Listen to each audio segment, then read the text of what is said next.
Salutations, my dear viewers. Why don't I just have a seat right here and get to talking to you guys about a very important movie coming out this fall? And it's one that involves adults interacting with children and the man who actually took him justice or his own publicity to make him, in this case, one of the best people these days, and it's Chris Hansen in Primetime. I had to do some type of intro for this one. We're going to be talking about Primetime. I know we just had a teaser come out around Backrooms where I was going to talk about it, and the fact that the teaser was just television screens, and I was like, oh, it's just Chris Hansen narrating the trailer. Like, oh, that's kind of cool. That's a cool announcement to tease the movie. But then when I heard it was Robert Pattinson's voice throughout the whole teaser, I was like, oh,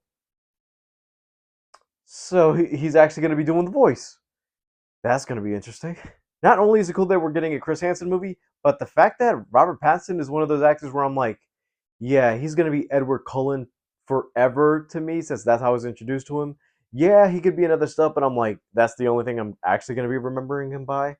And Batman 2, I can't lie about that. It's interesting to see the filmography he has and the way he can actually deep dive and switch around character roles.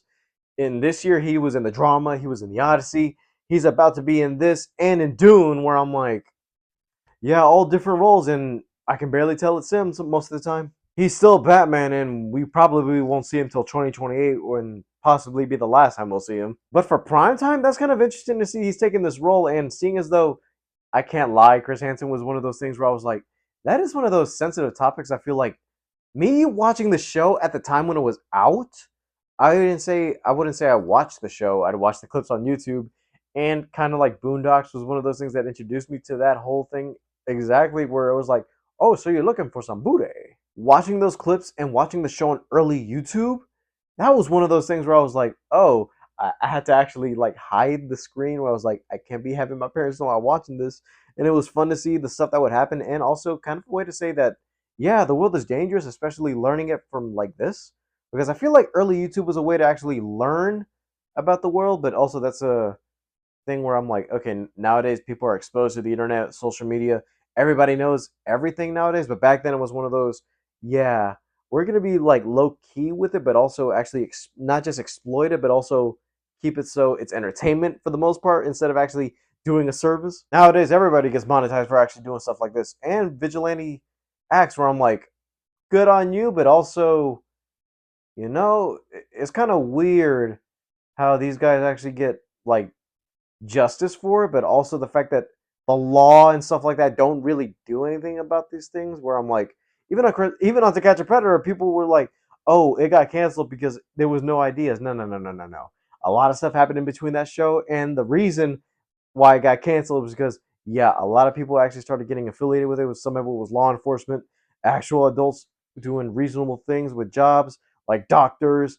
I wouldn't even say the fact that I'm like, yeah, I can't even trust teachers with it at all back in the day when people were actually recording these things. And the fact that the show actually got canceled to the fact that somebody killed themselves on air, I was like, I didn't know that was the reason. I just thought it ran out of episodes, but I'm like, oh, reading it all now, I was like, oh, so that's why it ended. Damn, I shouldn't have been watching this young and learning about this at a young age. But that goes to show that, yeah, learning is just better understanding it than just really watching it. Because I'm like, learning it and then knowing it and then seeing it is a different thing in itself. But I'm like, huh, yeah, the world's a dangerous place. I don't know what that has to do with the video itself, but that's just something like I have to put out there just to get personal, because I feel like I don't get personal on this channel when I talk about stuff. But looking at the movie itself, prime time. Let's just get to that. Let's just skip all that whole thing and let's just get straight to the movie. Seeing as that we're getting this movie nowadays, that's actually kind of interesting. Seeing as though there's been a lot of child predator catchers out there. Some of the YouTube ones, some of them on streams and on I don't even know that streaming like that streamer site that everybody goes to with the green logo. I forget what it is. I'm used to Twitch, but I don't know what the other one is. Seeing the way those guys do those videos, I'm like, yeah, you guys can do this on the street and actually do your own versions of them. But Chris Hansen was the GOAT. He was the one who actually called those guys out. And the fact that he was actually reading the text in front of them and actually making them look stupid. Like, it says here that you wanted to blank, blank her blank while you blank in your blank. And the guy would be like, oh, well, yeah, that's what I said. But I mean, I just wanted to wash your hair. But it says here that you're 25 years old. Yeah, and she's 18. It says here that she's 13, and the guy would be looking at it like, yeah, yeah, uh-huh. I made a mistake. I made a mistake. Looking so stupid, and Chris Hansen just like, yeah, I'm reading all here with a straight face and reading it right to you, and you can't do nothing about it because everything is here, and nothing is actually going to get you out of this. Some people would think he exploited those people, but no, he actually did catch predators. Just because he hired actors to act young should still be a convincing sign of, oh, they were still going to do it, even though that person's not that. And if they actually got put in this situation where they were actually going to do something to a child, yeah, let there be a situation where they actually did use children instead of actual adults who look and can act the lies, but then have those people still meet them up and be like, oh, this could have happened if I wasn't here. And that's why he came up with that tagline. What would have happened if I wasn't here? Well, I'm like, I don't even know what's going to be in this trailer because it was said in the teaser, but we'll see how this looks. So, in that case, let's just get to the trailer.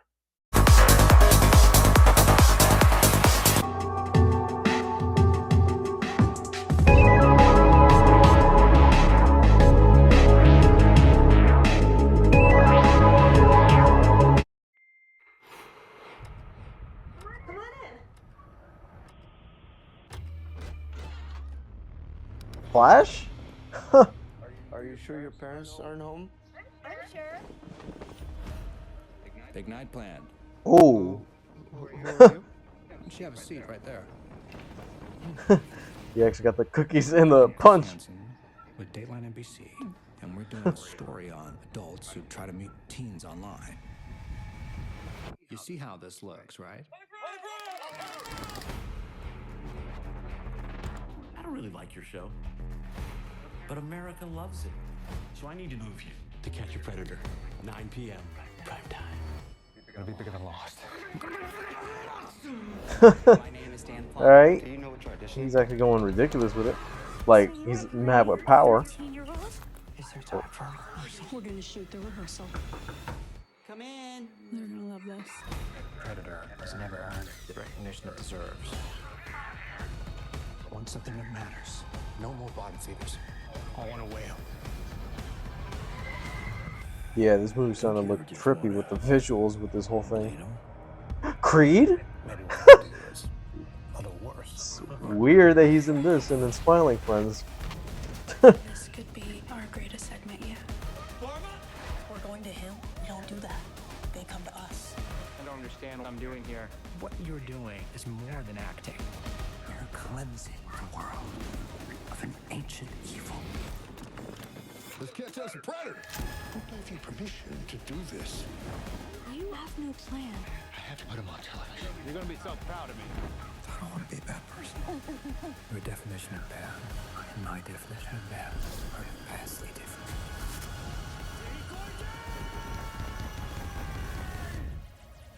What would have happened if I wasn't here? Yeah, that line still hits. The way this trailer put itself out there, where it was like, okay, we're gonna be mixing in not just Chris Hansen, the clips, and some of the moments from the show where I feel like some people are gonna recognize these certain aspects and scenes and situations, but also the way that the visuals, in a way, make it seem like, oh, he's going insane, like he's going mad. I'm like, okay, that is kind of a way to represent that whole aspect of, oh, we're not just doing this for entertainment. We're actually going through with this and seeing as though he's, like I said before, that he's going mad with power. Like, oh, this is actually like something where actually this has never been done. We would actually never gain access to do stuff like this. And people out there saying that, like I kind of mentioned before, that people's like, oh, he exploited people just to do these things. I'm like, no. And even in the trailer, I kind of like that. Damn, I can't remember his name. Skylar. I can't remember his last name. Jimmy Olsen. He himself in the trailer said, I don't even know if I want to do this. I don't even know if this is right. And people are like, do we have any rehearsal for this? Or is this like, oh no, it's going to be fine. It's going to be fine. Just do it. That right there is the type of energy I feel like in a movie like this, they have to actually kind of show, where it was like, yeah, I don't want to be a bad person. But then again, am I really a bad person if I'm doing something good? Whether these people could do something to me or possibly anybody else, that's still a question for the philosophers, but it's something like, if the movie doesn't address that sort of thing, it's one of those, yeah, I'm just doing this just to do it, but not really like have sympathy for not just myself, but also I wouldn't say have sympathy for the predators, but it's one of those I don't want to have sympathy for those people, but it's like, well, with my morals in this case, I got to know that they're actually the bad people in the situation. And I'm actually doing something right. But mostly, I got to give it to Robert Pattinson for his performance because throughout this trailer, it's like he's doing the voice thing where in other movies he would actually play different types. In the Odyssey, we just saw him actually do the most, not just, oh, I'm actually trying to backstab everybody and actually betray people, but not make it seem like I actually want to. The weirdest one to me is The Boy and the Heron, where he was playing the bird, but it actually didn't sound like him, like he was doing a separate voice. And when I heard it was him, I was like, so he can change up his voice if he wanted to. Okay, if I hear him in anything else that's animated, possibly I feel like, yeah, he could do a good job with it. But seeing the way he transforms his voice in this to make it sound almost like Chris Hansen, but not like an impersonation, it was like, you know what? I'm actually gonna dig it, and I feel like every performance, not just that, but also the lines, the readings, especially some of the key moments where I'm like, yeah, he's gonna read those notes like a, he's gonna read it like a straight up like. So you're saying you wanted to blank, and I'm saying blank because I can't actually say some of this inappropriate stuff on air because I feel like that's kind of weird saying it, but it's one of those. Yeah, I'll joke with it by saying blanks, but that's really the I want to say the dangerous part about this whole situation, but it's one of those, yeah, I cannot joke about it like that. But seeing it the way it's going to be represented in the movie is going to be like, hmm, yeah, he really meant that too. All I can say is the trailer is amazing. And hopefully, I wouldn't even say this opens A24's realm to do other biopics. Because I wouldn't say, I already know that this isn't actually going to be a straight up biopic. There's going to be saying, they already said at the tagline at the end, inspired by true events. Lately, I've been 50-50 with A24, and not just for like the horror movies that they put out, but I feel like some of the other movies, like the drama, materialist, I'm like, okay, they got I wouldn't say a rom com in one sense of a romantic drama in a way, but I'm also like, yeah, this other movie about love, but the thing is that I can't connect with it in a way where I'm like, I get what the movie's telling me, but maybe it's my way of understanding love that it's like I can't understand it the way you're trying to make it feel like it's making sense. It can get me with action, they could get me with horror sometimes. But we'll see how they do with something like this, because I feel like if they want to do something like a dark comedy at some point, I'd be down for it, but if you're gonna stick to biopics now, hopefully it's a good one, and this could actually be a start with their company for it. Alright guys, thank you guys for watching. Don't forget to leave a like and subscribe. All my social media is down in the description below. And I'll see you guys next time. Bye, guys.